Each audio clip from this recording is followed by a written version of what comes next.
अस्सलामुअलैकुम। 9th class में chapter number 2 atomic structure में आइसोटोप्स आज हम पढ़ेंगे आइसोटोप्स ऑफ कार्बन। ठीक है, और ये लेक्चर नंबर है 3।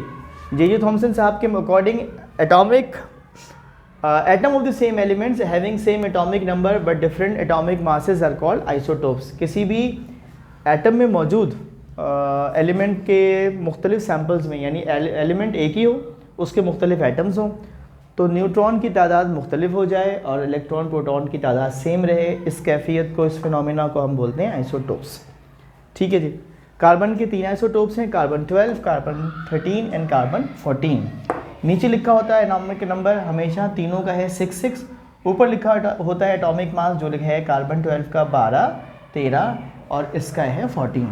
ठीक है, तो प्रोटॉन की तादाद कितनी है जो नीचे लिखी हुई है 666, तीनों की 6। इलेक्ट्रॉन की तादाद कितनी है आप देख सकते हैं, कार्बन 12 की भी 6, कार्बन 13 की भी 6, कार्बन 14 की भी 6।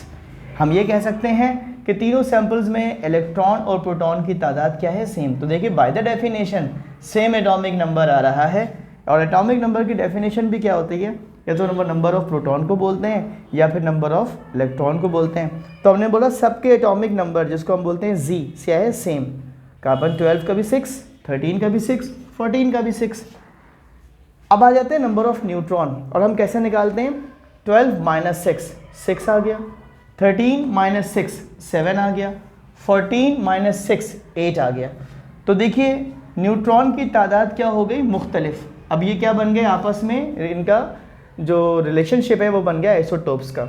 एटॉमिक मास जहाँ तक ताल्लुक़ है ये ऊपर लिखा होता है, तो मैंने कार्बन 12 का एटॉमिक मास कितना लिखा है 12, कार्बन 13 का 13, कार्बन 14 का 14। यूँ हमने बड़ी आसानी से आज कार्बन के आइसोटोप्स पढ़ लिए। अपना बहुत ख्याल रखिएगा। वीडियो पसंद आई हो तो लेक्चर को और वीडियो को अपने दोस्तों के साथ शेयर कीजिएगा। अल्लाह हाफ़िज़।